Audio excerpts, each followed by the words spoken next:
100 адамнан қанша адам үлкен жетістікке жетуі мүмкін? Үлкен жетістікке. Bir адам дейші, үлкен жетістікке. Иә? Қанша пайыз болып тұр бұл? 1%.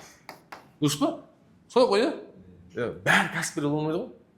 Иә? Бәрі депутат, министр бола алмайды, дұрыс па? Солай ғой, иә? 1%. Енді қараңыздар. Демек, сіздің ықтималыңыз қанша пайыз? Успешный болуға? 1%, дұрыс па? Енді сіз 1% қалай арттыра аласыз? Сіз біреусіз. Сіз 100-ның бірісіз. Екеу болу керек. Қалай екі? Не дейсің? Қалай екі боласыз? Жанына бір адамның тапып. Аха. Қанша болды енді? 2%. 5 қой. Аха. 5 адам болатын болса, 5 бөлінген 100, 5% дұрыс па? Бұл не сөз? Мен, сенің, қаншамыз? 5-еуміз, 5-еуміздің бар ғой, уже ықтималымыз қанша пайыз болып тұр? 5%. Сонсыр ма? Мен атпай алсам, сен атпай мүмкін. Сен атпай алсам, сонсыр ма? Ықтималымыз 5%. Сонсыр ма? Партнер боламыз. Иә? Жоқ, қарап, бұл орта ғой, орта. Бұл орта бұл. Дұрыс па? Енді ең қызығы. 5-тен асып кетпеу керек.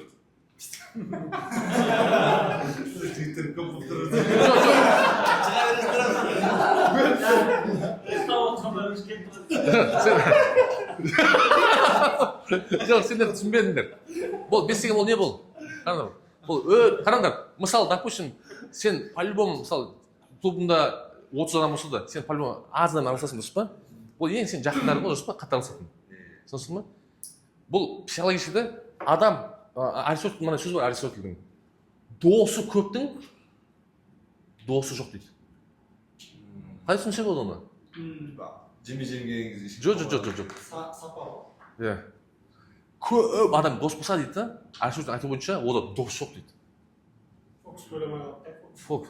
Сен қара, мысалы, сенде 10 досың болатын болса, сен дос болу үшін сен оған хотя бы жарты сағат уақыт бөлу керек, дұрыс па? Сөйлесу, дұрыс па? Сен 10 адамға бөле алмайсың ғой сен. Уже сен достың несі уже несі? Эффект сапасы төмен да оның. Дұрыс па? Бірақ 5 адамға сен уақыт бөле аласың. Солай емес пе де? 5 адам уақыт бөліп отырсыз ба? Но совокупно 5 адам сен бір ортада дамып жатсаң, жақсы дамып жатсаң, сенің ықтималдың артады. Дұрыс па? Қанша пайыз болып тұр? Аха. Рост қанша пайыз болып тұр? Рост қанша? 500%. Аха. 400%. 400%. Сол кезде жалғыздың шағың шықпасаң әңгіме осы екен ғой. Ал егер сен дұрыс ортаға баратын болсаң, успехыңның бар ғой, жету бар ғой, ықтималдығы сен жалғыз жүргеннен 400% көтеріледі. Окей? Потому что рука руку моет. Окей? Реально командасыз, ортасыз оны көріп отырсыңдар, Джакишті көріп отырсыңдар, ағаларымызды көріп отырсыңдар, Джек Маны көріп отырсыңдар да, жалғыз ешкім өліппейді, жүрмейді. Әр адам бір-бірінен себеп. Біреумен танысуға, біреумен жұмыс жасауға. Хорошо? Сол үшін бұл жерде бір алатын нәрсеміз не бұл? Ол бағанағы дұрыс орта, таза математика ғой бұл. Таза математика. И осы арқылы ықтималдық не қыласың, случайность ықтималдығын арттырасың. Хорошо? Бізде уақыт бар ма? Иә, бар. Өте бір нәрсе не алайын сіздерге, мынаны.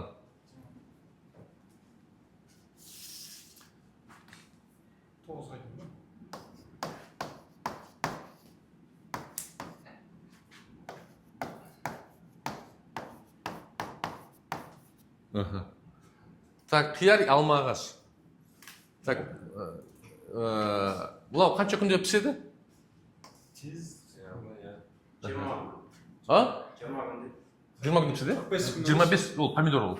Или 90 күнде піседі? Қияр тез піседі ол? 45 күн негіз қияр. 40 күн дейсіңші? 40 күн дейсіңші? Алма ағаш?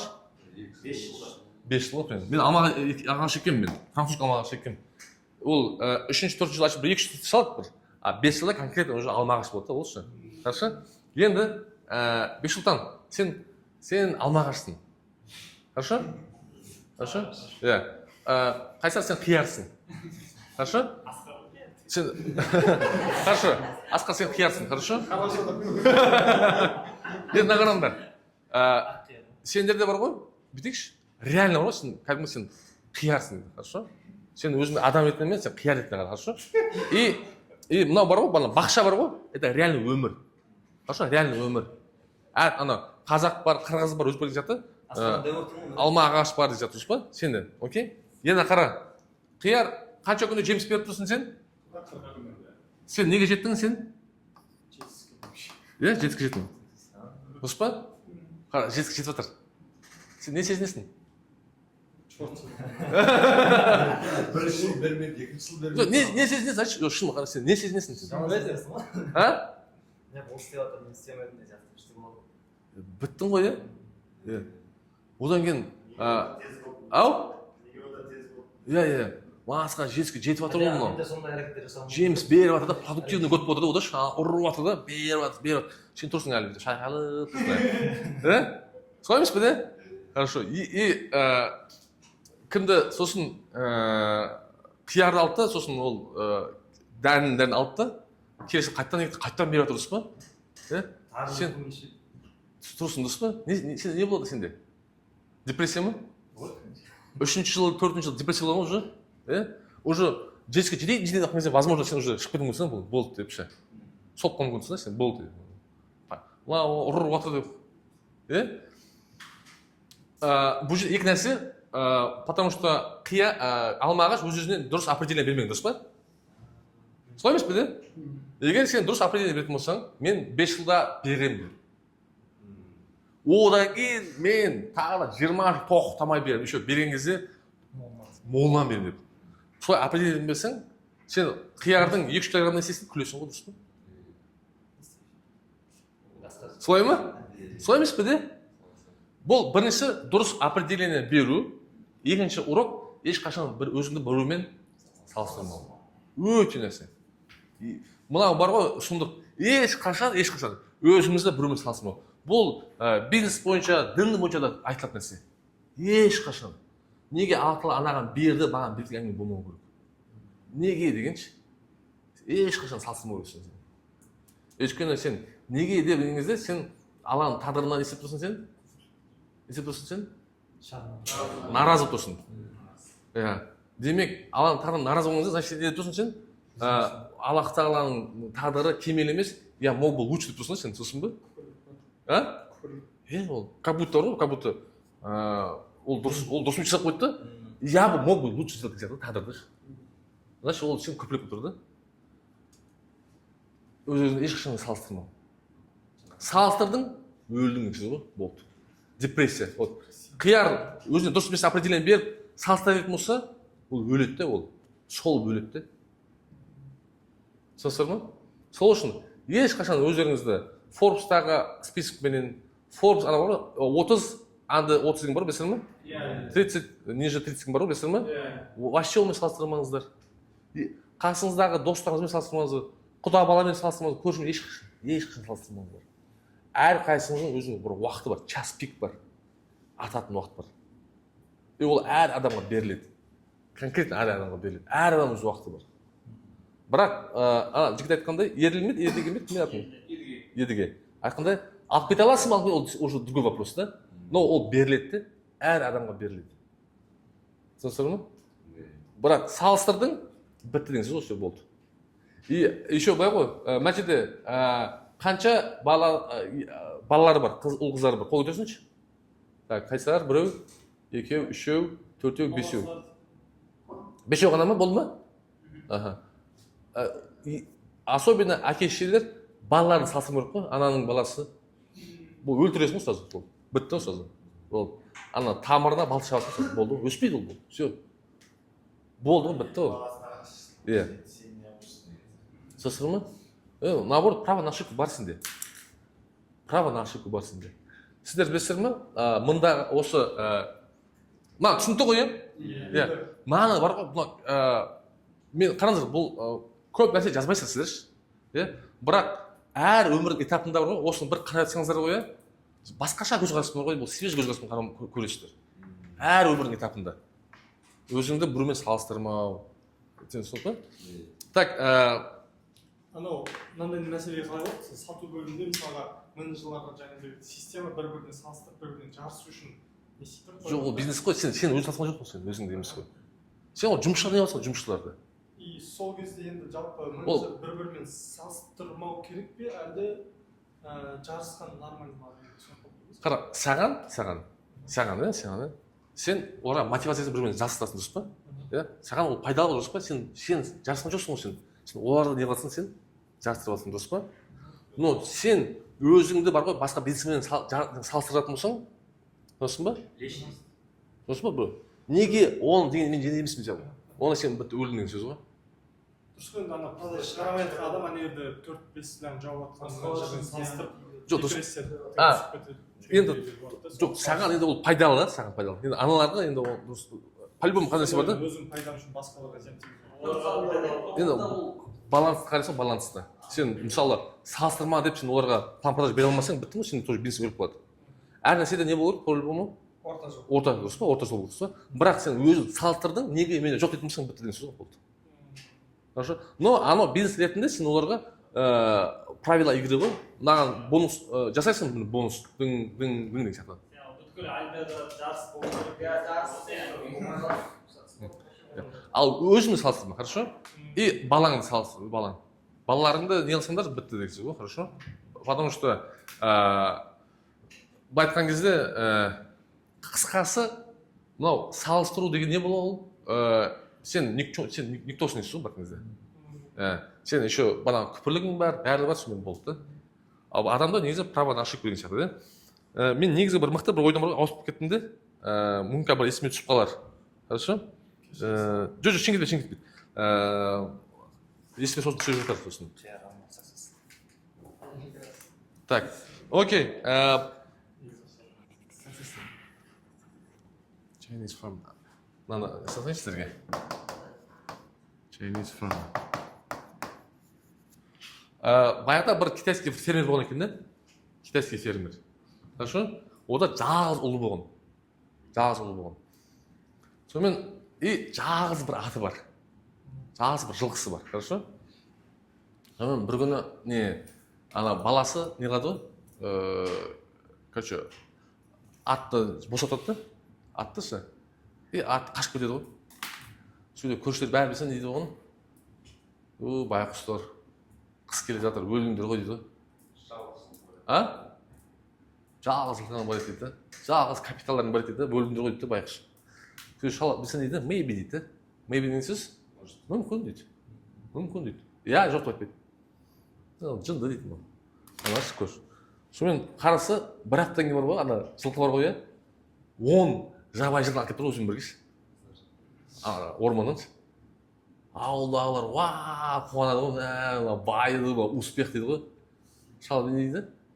Maybe дейді. Мүмкін дейді. Точно ауыр екен ғой дейді мынау. Любой ситуацияда maybe дейді. Сонымен алады баласы алады, он жабайы жылқы ғой, дұрыс па? Баласы алады, сен ананы не қылады? Жуастыру ғой, жуастыру. Білесіз ғой, жуастыру деген, иә? Үйретеді ғой. Қолға үйреткен кезде құлап аяғын сындырады ғой. Баласы. Сөйтіп көршілер не дейді? Көршілері байқұс дейді ғой. Жалғыз баласы бет қысын алып шығатын дейді. Точно өлетін болды дейді ғой. Сөйтіп шал не дейді? Maybe дейді. Сен уже заколебался, қайдағы maybe дейді сен. Сөйтіп шал maybe дейді. Сонымен бір күні қараса мемлекетте соғыс болған ғой, сол. Сол қаланың әкімі не жинап жүр дейді? Әскер жинап жүр дейді. Жігіттер бәрін алып жатыр, бәрін. Мына үйге кетті қарасам, мына баланың аяғын естіп жатыр, сынады да. Оны тиіспейді ғой. Көршін седі, қазақ жігіттер. Шал не дейді? Maybe дейді. Түсінесіздер ме? То есть, байтқан кезде, ана шал уже определениясы бар да. Любой жақсы жаман аладан да. Любой нәрсе да. Жестко, иә? Бізде ана не ғой, біз қатты қайғырамыз, қуанға қатты қуанамыз да. Ал кәдімгі любой процесске сырттан қараламаймыз да, сырттаншы. Ода жақсы да болмын, жаман мүмкін. Ана араққа қатысы білсіз айтады ғой, бұда не бар дейді? Жоқ. Бұның жақсы нелері бар. Жақсы да бар, несі де бар және де? жаманы зияны да бар да, бірақ зияны көбірек дейді. Ең қызығы Алла тағала әділетті ғой. Бұның жасы да бар дейді. Өйткені не ол антипаразиттар ғой, паразит өлтіреді ғой, дұрыс па? Бірақ зияны көп дейді. Сол сияқты өте не де, Алла тағала әділетті тұрды.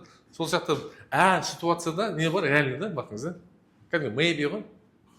Қазір мысалы жұмысың жүрмей жатса, бұның бір қайырлысы бар үлкен, который сен білмейсің де, оны 5 жылдан кейін бірақ білуі мүмкінсің де.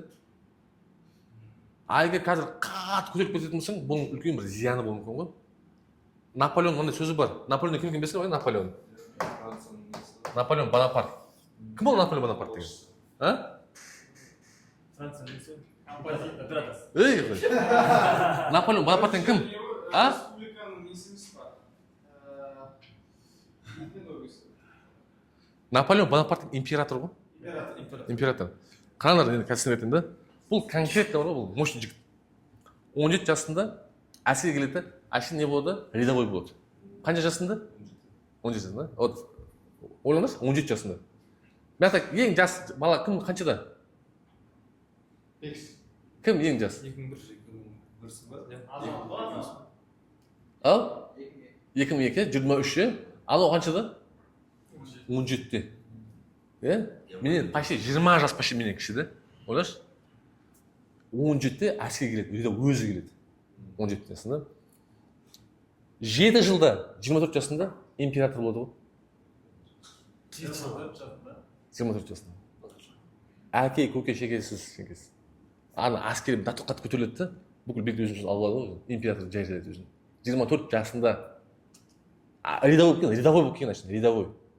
Генерал болмайды ма? Ау? 24 жасында генерал болмайды ма? Император болды. Император болады. Иә, император. Бұл ішінде генерал да бар, бәрі бар да, сосын ба? Ол лучше не болмады деді, ана военный начальник қой ол, полководец қой. Лучше бар. Оның несі бар, деді. Оның несі, ментальный моделі бар. Самое главное, это скорость дейді. Оның айту бойынша, жоқ, мен сосын айтамын, хорошо? Мына нәрсе бар, speed деген нәрсе бар, и velocity нәрсе бар. Екеуі де скорость. Мынау скорость и мынау скорость переводится, хорошо? Просто ағылшын тілінің красотасы бар да, и орыста, мысалы екеуі де скорость да. Просто ағылшыннан түсінеді, сразу ағылшын, ал ағылшын немесе түсінбейді. Екеуі де скорость. Просто мынада не бар, мынада не жоқ? Цель жоқ, бағыт, цель жоқ. Мынада не бар? Бағыт бар. Velocity. Мына скоростта не бар дейді? Бағыт бар. И мынау мықты дейді ол. Ең қызығы, шатаспасам, күніне 30-40 км жүріп отырмын ғой әскерімен. Ойлаңдаршы, 300 мың 400 мың адаммен. 30-40 км Еуропада. Ашын бір аптада 2 минутке басып отырмын ғой шын, шаң басып отырмын ғой шын.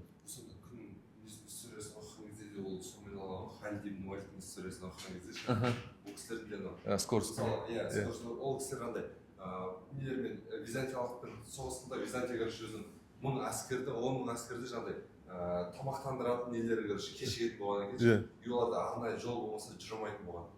Халидтікілерге тау, тас кете беретін болғаннан кейін қолында бір тамақ кішкентай ғана. Ана Кенесары бар ғой, Көкшетаудан сол жаққа шабады білесіңдер ғой, келеді ғой, шауып келеді білесіңдер ма?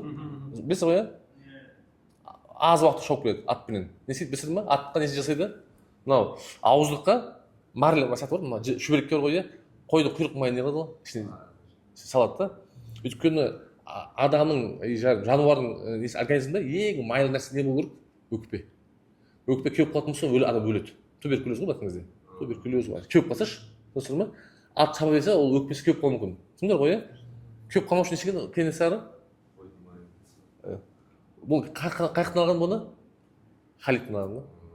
Халид сол ана пустыняны кенде кавалериясымен шауып келген ғой. Өзі аттың аузынан не байлаған? Кенесары ғой, медицина оқыған жігіттер ғой бұлар. Ол атеисттер емес, тенгрианцтар емес, ол кәдімгі көзі ашық, аузында калимасы бар, жүрген иманы бар адамдар ғой, оқыған адамдар ғой. Сонымен Наполеон Бонапарт мынандай сөзі бар. Маған түсіңдер. Остановиться можно при подъеме, но не при падении дейді.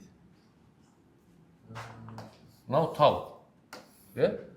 Қара, остановиться можно не дейді, при... Не дейді? при подъеме остановиться можно, но не при... Все, қопартын тоқтала алмайсың, дұрыс па? Қараңыздар, бизнесте да солай. Все, құладың ба, сен тоқтала алмайсың сен. Конкретно құлайсың сен. А остановиться можно дейді, когда при... Асықпай көтерілуге болады. Адамдар кредит алып, деп кредит алып басып, маркетингға бұл жаққа ақша салып көтеру мүмкінсің да. Бірақ чем выше поднимаешь, тем ниже, тем тяжелее падать дейді. Сен закон физика ғой. What goes up дейді, should go down дейді. Что поднимается дейді, должно упасть дейді. Түсінесіздер ме? Біз туылдық, көтеріп сосын не істейміз біз? Өлеміз, дұрыс па? Солай ғой, закон физика. То, что what goes up, should go. Мына лақтырсаң ұша беремейді, дұрыс па? Сендердің бизнестарында біздің өміріміз бәрі өзі несі болады, пигі болады, несі құлау болады. И не дейді Наполеон айтады. Остановиться можно при подъеме, но не при падении. Бұл қашан айтты білесіздер ме? Бұл ана үлкен соғыс ұтылады ғой. Бүкіл Еуропаға қарсы. И бұл не істейді бұны? Святая Елена деген островқа алып барды бұны. И соқтар қоя, ойлашы бір островтар қоя, жынды болып өледі соқта. Жалғыз.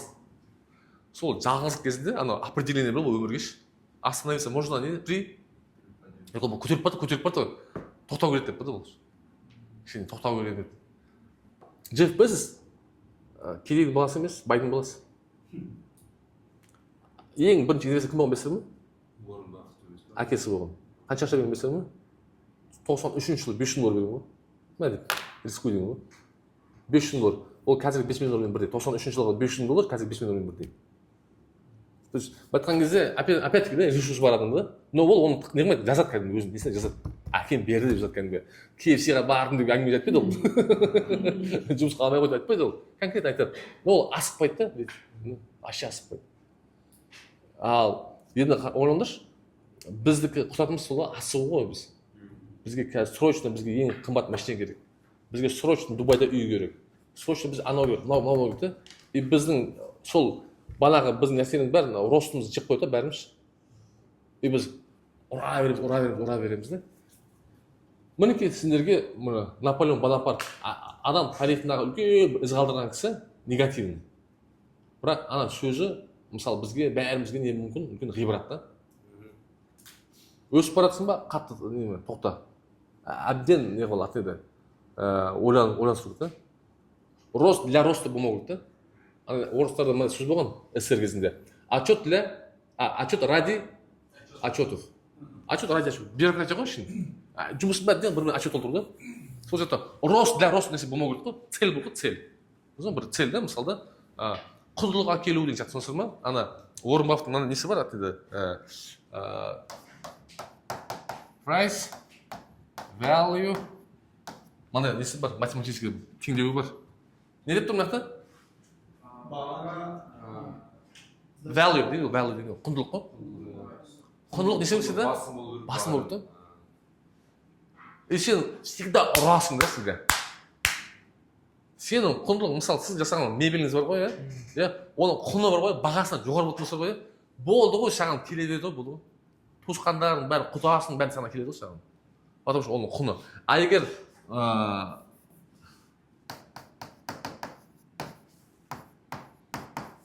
мынау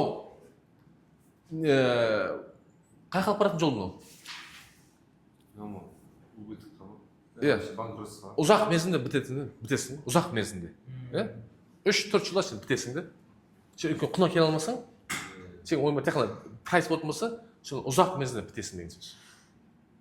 Егер осы теңдеу біздің миымызда бар болатын болса, құндылық әкелу, құндылық.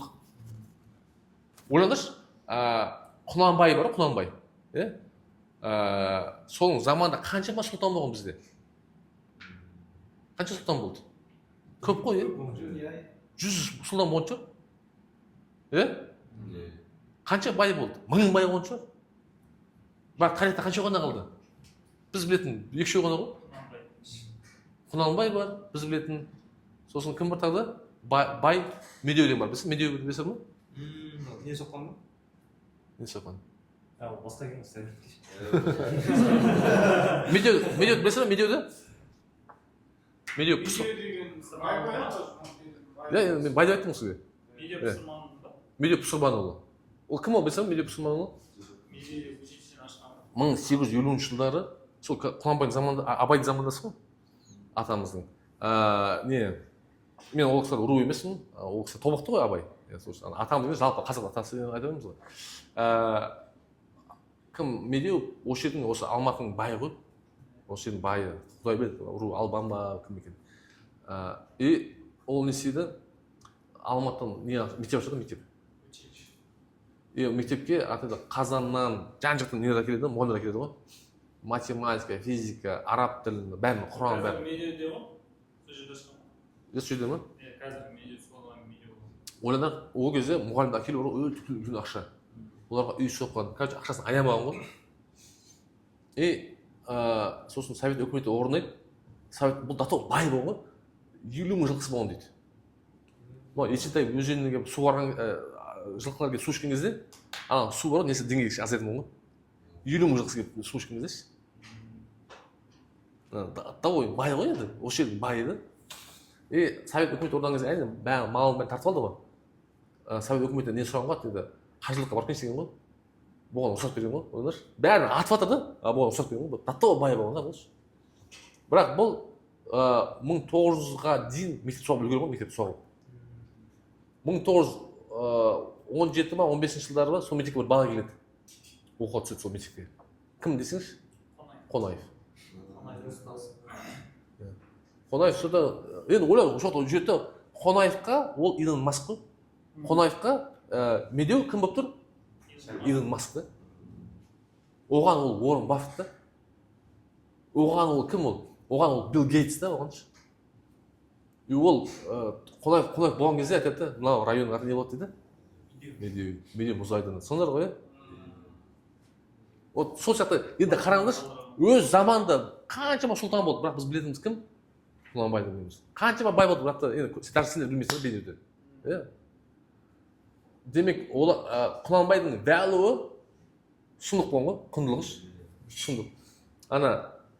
Енді бір деректерді айтады, бір деректерді. Орыстар келіп оны не қылып жатты, қысты ғой. Сөйтсе, оказывается, Кенесарыға неге берген ғой, 10 жыл бойы не берген ғой, малын беріп жатыр ғой. Айтады екен да, жұт болды дейді екен, жұт деп. Списать етеді екен да, оказывается. Сол малын бәрін кімге алып берсе, Кенесарыға берді екен да, әскеріне, көмек. Енді қандай деңгейдегі адам да. Соң енді бұны бизнесқа кететін болсақ, бизнестен. Бизнесқа болсын, или қарым-қатынасымызға болсын, сендердің шығындарын бағадан гөрі құнын әкелетін болсыңдар, сен любой адам тойына шақырсы кететін болды, тойына. Дұрыс па? Есім кім еді? Мұхтар. Ойбай, мәке, келіңіз деп, дұрыс па? Солай емес пе, де? Даже сенен бір ғой ақша күтпесе де, просто сен құн келесің да, құн.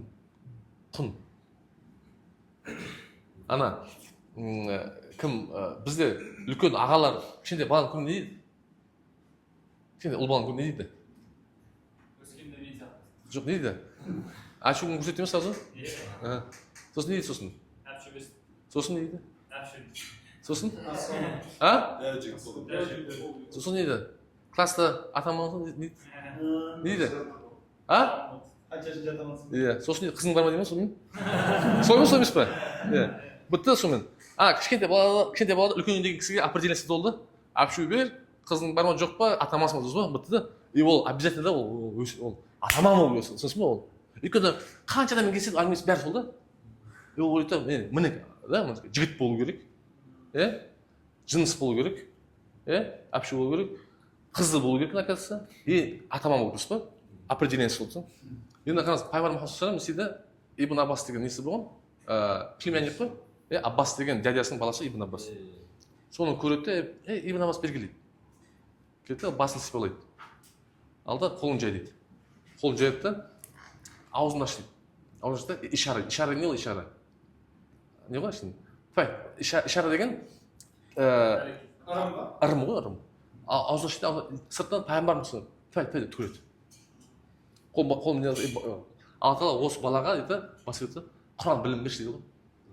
Аумин дейді. Ибн Аббас сұмдық тапсирлеген ғой. Бүкіл тапсирдің бәрі осы Ибн Аббасқа барды по-любому.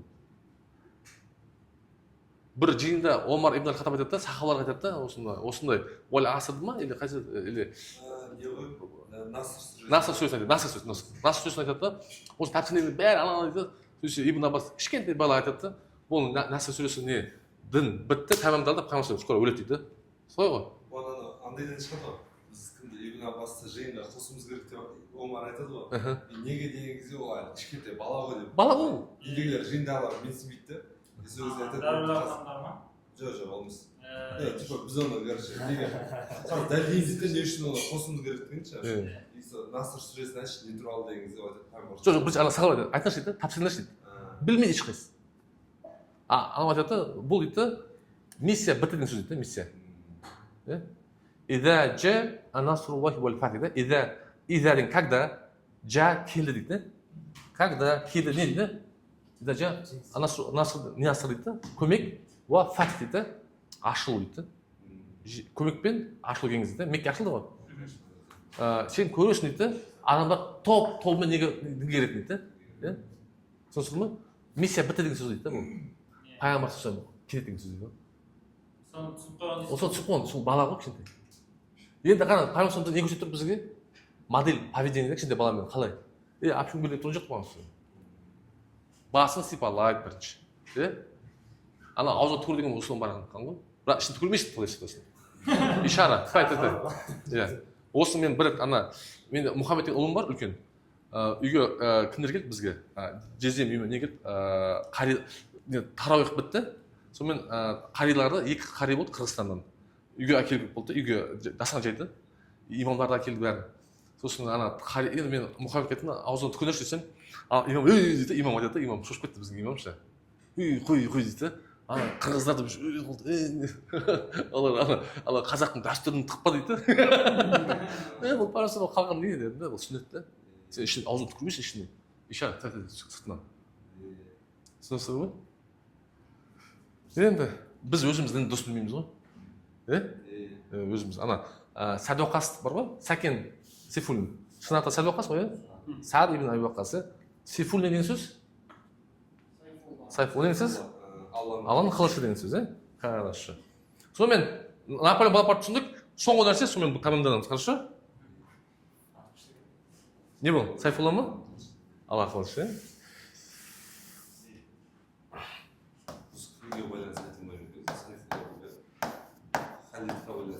соңғы ғой.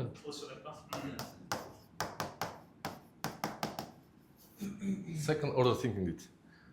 Так, естігендерің бар ма? Естігендерің?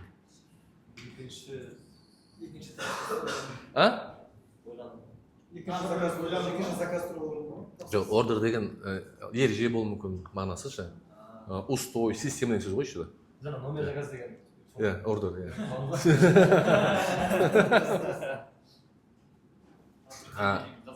Second order thinking деген мына нәрседе гениальный адамдар, өздерінің әрекеттерінің несін көреді, зарарын несін көреді олар, нәтижесін көріп тұрады. Гениальный адамдар. Қарапайым адамдар осыдан кейін ғана үйренеді. Мысалы, Англия, Индияны басып алады ғой? Англия. Индияны, Үндістан. Басып алады да, Үндістанда не көп? Жылан көп. Жылан көп. Ағылшындарға ол бір түрлі, жылан көп, улысы. Сонымен ағылшындар айтады, кімде кім дейді. Жылан әкеліп берсе, өлтіріп бір жылан әкелсе, оған $1 ма, $1 береміз дейді ғой. Жылан несін азайту үшін? Сосын бір 2 жылда не болады? Не үшін көбейеді? Қолдан өсіреді. Ақша үшін.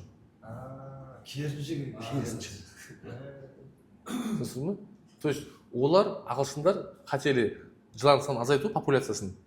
Набор ережесі, ордерлары, ережелер несіп бітті? Көбейтеді. Ең қысығы бұл менталь несіне 99% адамдар өзінің ошибкасынан үйренеді, түсінсіз ме? Мысалы ағылшындар алды, сол заңды алып дұрыс па? Ал генийлер не істейді? Заранее не істейді? Заранее. Түсінсіз ме? Входтың алдына біледі. Сол сияқты бұл бізге не береді деген әңгіме қысқасы. Ержан түсінбей алай, үңілу деген. Үңілу ғой. Сен доказан жасамай тұрып, сен мысалы ход жасамай тұрып, жасым не болады деген әңгіме қысқасы. бүкіл сценарийді қарайсың, сценарий нәтижесінші. Ең қызығы гениальный адамдар ходтарын қарады ғой, вообще гениальный адамдар 2-3 заранее қарап тұрады да. Енді ол сұмдық та ол ше. Енді ондай болу бізге өте ықтималымыз төмен. енді Қазақстанда мүмкін ондайдан бір 10 адам бар шығар мүмкін деймін да. Қысқасы заранее угадать ету сценарий бар ғой, өте гениальный адамдар не істейді бұл. Бірақ көп адамдар неден үйренеді? Ошибкадан үйренеді. Дұрыс па? Сол үшін second order thinking деген, енді ошибка жасадың ба, қорықпа, одан не алу керексің сен? Сабақ алу керексің. Бірақ егер сен гениальный адам болған кезде, сен әр әрекетін не көрсің, заранее угадать көрсің да. Мысалы, тауардың бағасын қатты қата беретін болсаң, халық соған не істеп қалады уже оған акцияға? Үйреніп қалады да уже. Акция, сен мысалы акция жасай бересің ғой сен. Каждый апта сен акция жасайсың, халық үйреніп қалады да. Жұмаға аламыз да, болды да. Болды да, басқа уақыт алмайды да уже болды да. Сен халық уже үйретіп тұрсың, дұрыс па? Все, болды, сен бизнес өлтірген сөз уже болды. Потому что адам егер дейді адамның психологиясына бір қалыптасып қалса бар ғой, оны өзгерту өте қиын да. Мысалы өте қиын. Ана японецтар, енді естіген шығарсыздар бұл әңгімені, Nestle туралы. Японияда кофе сатылмайды ғой бізде кезінде ше. Кофе. Сендер білесіздер ме, 2016 жылға дейін бар ғой, Япония әлемдегі ең үлкен лакжери маркет болды, лакжери маркет. Рынок роскоши. Ең қымбат нарықта. Луи Виттондар, қымбат машиналар сол сатылатын ғой, сосын ма? 2016 бастап Қытай болып кеткен лакжери маркет, әлемдегі номер 1. Енді халықтан көп, байлар да көп қой қысқасы. Короче, қысқасы, американ кофе компаниялары сата алмайды ғой, короче. Барады, бюджет ақшаны құяды, өтпейді ғой. Не істейді, білесіңдер ме? Короче, садикқа барды, садикқа. Садикқа барды, шоколад сатты, шоколад. Со вкусом кофе. Еще 10 жыл балаларды тәрбиелейді ғой, білесің. Саған школа, садикқа дайындайды ғой. Асқара ма? Сұмдық қой, қасқырлар ғой. Қасқыр ғой. Алдын дайындады, өзің нарығын алдын дайындады. Ана нені білесіңдер ма? Дарын онлайн білесің, Дарын онлайн. 2000, білмеймін, тура коронавирустың алдында ғой, біз олар шақырды, бір курс жасап өңдеп финансын келіспей қойдық. Бізге 600 мың теңге ұсынып тұр. Оны сосын олар 1000 адам сатып деп тұрды. Ойлаймыз, бізге енді профессионально жасаймыз ғой, біз енді қасымызда білесің ғой, қандай жігіттер бар, оқыған, жан жақта жұмыс істеген, бізге курс жасайды дейді, ақш.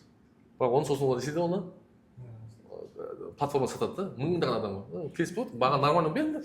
20-30 миллион беріңдер, сол жасаймыз. А так 600 мың теңгеден.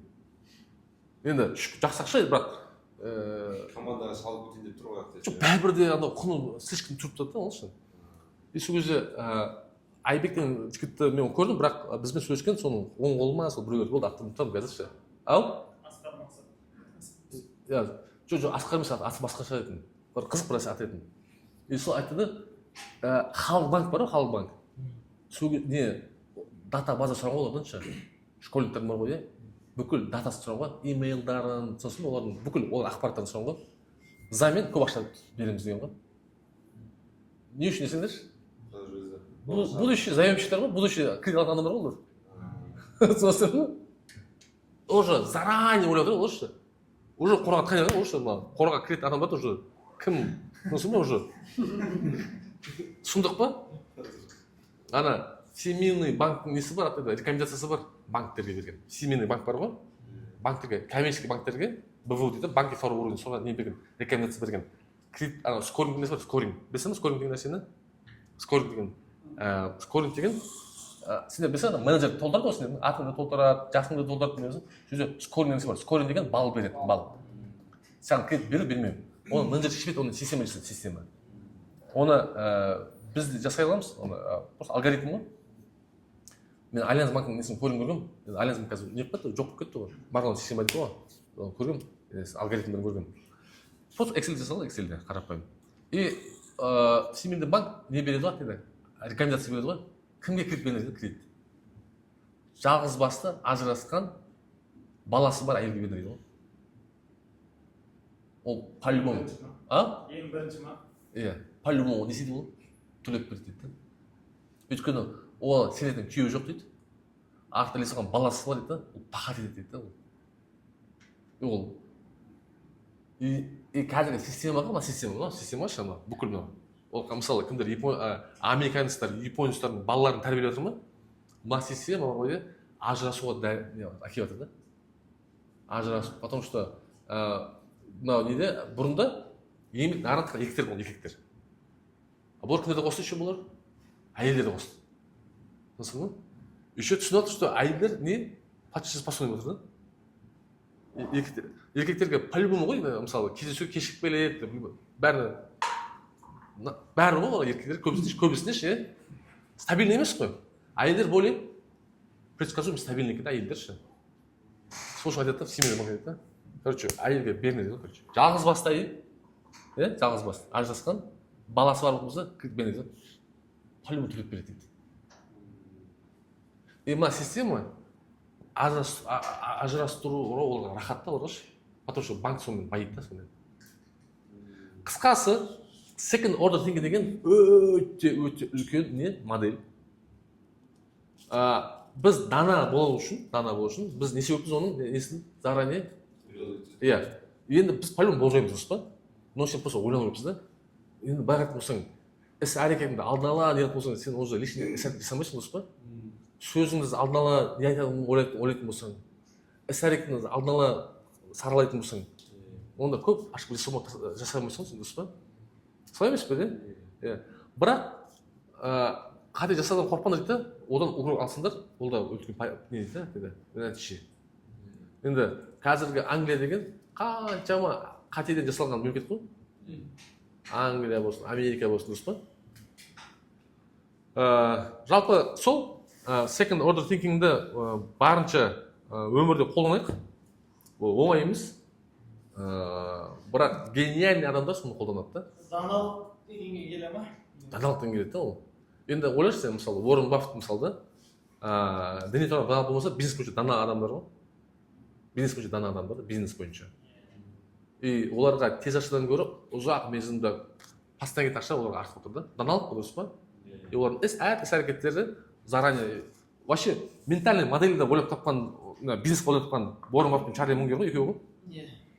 Екеуі де финансист емес. Ama вообще юрист. Бүкіл әлемді финансист жыртып отыр ғой, жыртып. Чарли Мунгер қайтыс болмай тұрып, Тесла өліп, бит мықты болды ма, бит. Бит кім білесің ғой, BYD.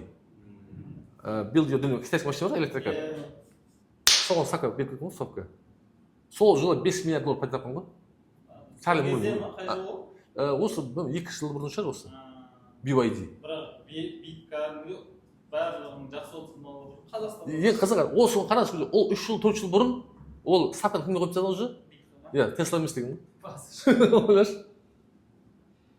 Потому что Тесла более неге ватты, маркетингқа мән береді, маркетингқа. Ана жынды бұйды ақайлап жүр ғой, ана осы. А марка басқа нәрседе болады. Бұлардікі, бұлардың любимый несі бар ғой, equation бар ғой, equation не ғой, уравнение ғой.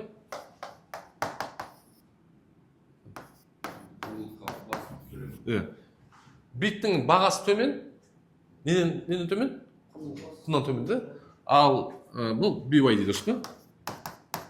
Солардың несі бойынша дұрыс па? Моделі бойынша. Теслада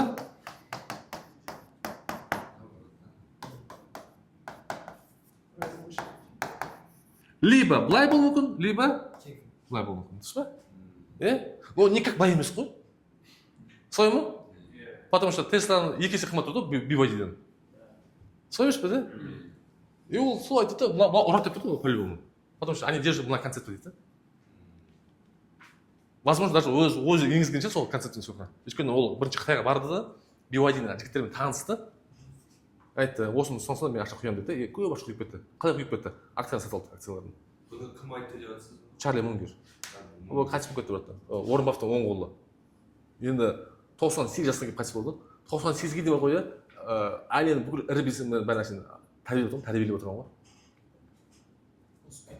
Осып кетті дейсіз. Продаж емес, ол жалпы неге BYD мықты болады дейді, ол ше. BYD ше. Болашақта да. Жалпы да, жалпы компания ретінде, ставка мысалы сен акцияның қайсының акциясы өседі дейсің ғой. Ол айтады, Tesla емес дейді, мынау дейді. Тесла қатты ұрып жатты да, потому что Теслада более маркетинг да, Илон Маск, түсінесің ба сондай да. Ал мынада құн бар да, бағасы төмен да. Мен мына шумға мән бермеймін дейді, мен мынаған мән беремін дейді. И по факту мынау жыртып жатыр да, мынау жыртып жатыр. Соны 98 жасынан кейін айтып жатқан жігіт қой, 90 жігіт еді, шал 98 жасында ойлашы. Шал ойла, енді сұмдық па? Сұмдық па, еще ең қызығы бар ол, не атеист емес оларшы. Чарлың атеист емес. Бір фотосын көрдіңізші, фотосын. 30 ба немересімен тұр, 30 немересімен солай тұр. Өте андай христианский неде тәрбиеленген и тәрбиелейтін адамды. Ау? Чарли Мунгер. Чарли Мунгер. Қытайдың өзінің несі қатты несіз ғой, правительствошы. Қолдайын ма? Иә, салып жатыр ғой ақша. Блядь, Ол не істекші? Шиитстер бәрі мақтап жатыр. Чарли Мунгер. Building your dreams деді. Build your dreams. Иә. Қайда? Создай сияқты ғой өзіңнің арманыңды. Иә. Енді мына second order thingге келетін болсақ, біздің Құрандағы көп нәрсе толып тұр да сонша. Құранда да айтылған ең үлкен сендерге берілген нығметтер максимум даналық депші. Иә. Ана айлықпен немен салыстырады да. Даналық деп айтады. Омар ибн Хаттаб бар ғой. Не қылған ғой білесің ме? Аты неде? Пайғамбар Мұхаммед саллаллаху алейхи вассалам бар ғой, бір ағаштың қасында уағыз ететін ғой, білесің ме? Уағыз. Бір ағаштың қасында. Есесің ме? Пайғамбар Мұхаммед саллаллаху алейхи вассалам бір ағаштың қасында ұзақ жылдар бойы постоянно сол ағаштың қасында келіп уағыз етеді, уағыз. Өмір келетін кезде. Иә. Омар десең не оны? Шоттың ғой. Оның сүресінде басқа жылы оның негесі неде Худайбия деген келісім болады. Худайбия, короче, бірінші мұсылмандар Мекке ашылардан Меккеге умраға бара жатырмыз деп айтады да. Иә. Сөйтіп умраға оларды құрайшықтар кіргізбейтін болады. Сендер бұл жыл кірмейсіздер дейді да. И пайғамбар сол ағашқа сүйеніп тұрып уағыз айтады ше. И анан бүкіл сол моменттегі сахабалардың бәрі жаттап қалған ғой. И жаттап қалып пайғамбар қайтыс болғаннан кейін ол кісілер бара беретін болған ғой. Жоқ, барлығында пайғамбар сахабалар соның қасында намаз оқитын болған соның қасында. Пайғамбар осы жерде тұрды ғой депші. Ана махаббатменші. Оған табынбайды. Пайғамбар осы жерде тұрды ғой дейді. Бірақ Омар есептейді, Омар шоқсың ғой. Келесі поколение маған табынады ғой деймін ғой. Second order thinking ғой, заранее. Келесі поколение маған табынады. Заранее да ол. Осыған байланысты мен маған мүсіндерді де бұрындары зерттеген мүсін қаяқтан шықты деп ше. Шақтас болсам Нұх алейхиссалам или Шиш идері солардан кейін ғой, по-моему, пайғамбарларды біз ұмытпайық деп олардың мүсінін жасап бастайды. И солардың мүсіні қалсыншы. И кейінгі поколение бұлардан да не қылып алады ғой. Үш адам ғой. Лат, Уза, Манат. Лат, Уза, Манат. Үшеуі де не болған? Өте өз заманы құнанбайлар болған ғой. Өз заманы. Ақтазады одан кейін. Не істейміз оларға, мүсін қоямыз ба? Иә. Давайте уважение ретінде мүсін қойып дейді да. Мүсін қойып. Бірінші поколение просто уважение болды, екінші поколение уже кішкене төртінші поколение уже танып келген ғой. Бірақ соны кім түсінген уже? Омар дандалып та. Second order thinking. Мынау күледі деді. И ана Second order thinking айтқан. нені білесіздер ғой, иә? Египетте судың Нилдің көтерілгенін білесіз ғой, иә, Нилдің. Нил өзен бар ғой. Короче, Египетті ашқан кім білесіздер ғой? Амр ибн ал-Ас деген сахаба ашқан. Амр ибн ал-Ас сахаба ашқан. Ол кімді, короче, ол кісі не болған еді, отмороженный болған. Жынды болған. Бас қатысы дейді ше, өте ақылды болған. Өткен жолы жігіттерге айтқанмын ол туралы, біз Су деген сол кісіні талқыладық қой, Амр ибн ас ибн баласы деп айттық қой. Қатты ақылды болған. Сол Нем шарт жүретін деген. бірақ не үшін отмороженный ол білесің бе? Пайғамбар айтқан ғой, ей Амр, сен Египетті басқармақшы өлмесің деген ғой. Сол қорыққан ғой ол. Любой соғысқа сен айтқан ғой, потому что пока Египет алмағанша мен не дейді? Өйткені пайғамбардың сөзі несі 100% не? Сен тұрды, 100% сен тұрды, бәрібір де. И короче, ол әскер қолбасшысы ғой. Әскер қолбасшысы, ол уже шал. И короче, ана неге Каирға келді, Каир ма білмеймін, короче бір несі ғой, столицасы ғой. Қалың басып жатыр, бірақ ортада не тұр? Цитадель. Ол цитадель деген не бұл? Қаланың ортасы ғой, анау ең анау патшасы бәрі отырды. И онда дуал бар да. Қалада былай қала, сыртқы дуал бар, ішкі дуал бар, ең ішкі дуал бар да. Сол ішкі дуалға қамалып отыр ғой. Сол біз не істейміз дейді. сонымен амыр айтады да, короче катапульт жасаймыз дейді да, адам саламыз да, фу жібереміз дейді ғой. Space портал бар, портал ашады да, ана денені көрді дейді, көрдік дейді. И прям ашады да, и ана Эфиопия, но не Медина. Ана солай тұрды артында. Ойлаңдаршы. И осыған кім имам Шафи алады да, ғайып жаназаға не қылады, дәлел әкеледі. Енді андай нәрсе бар да, который адамдар миы қабылдауы мүмкін да. Ана кім пайғамбар Мұхаммед саллаллаху алейхи Аль-Исра уәл Миғраж бар ғой, көтерілді ғой. Сол кезде кімдер күлді ғой, білесің ба, мүшриктер күлді ғой. Күледі де, сахаға барады да, айтады, сен досың түнде ұшып кетті ғой деген кезде, жүректер не қылады ғой, сахалардың ше. Енді мүмкін біз вообще не қылмай қашып кеткен мысалы да. Бірақ сахалар жүректер не қылады да, ол айтады, бітті дейді, болды. Ұттық дейді ғой. Ұттық дейді. Соңғы кім ғана қалды дейді? Абу-Бакр қалды. Қазір Абу-Бакр да, еще ол миллиардер болған ғой Абу-Бакр. Енді мына досың қазір айтайық, қазір мынау қашса дейді, болды дейді. Абу-Бакр неден кетті? Саудамен кетті, Сириядан кетті, Сириядан, Шамнан. Абу-Бакр сыртынан ұстап алды дейді, что там, без не отыр дейді да, сен досың айтады дейді, деп күледі де. Абу-Бакр серьезно, не болды дейсің? Мен сенемін дейді. Еще айтады, я тебе скажу больше дейді. Мен сенемін, что жеті қабат аспанның ар жағында дейді, күндегі уақи сенемін дейді, даже бұған сенемін дейді мен. Болды. Сөзі басқа сахабалар көреді, қайда жүрді сосын. Абу-Бакр миллиардер ғой. Ана қазір сөз бар анда. Аузы қисық болса да. Абу-Бакр, Осман ибн Аффан, Абдурахман ибн Ауф миллиардерлер ғой, миллиардерлер. Сол үшін мұсылмандар бай болу керек.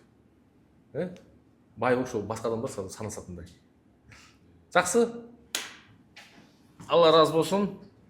Көріскенше күн жақсы.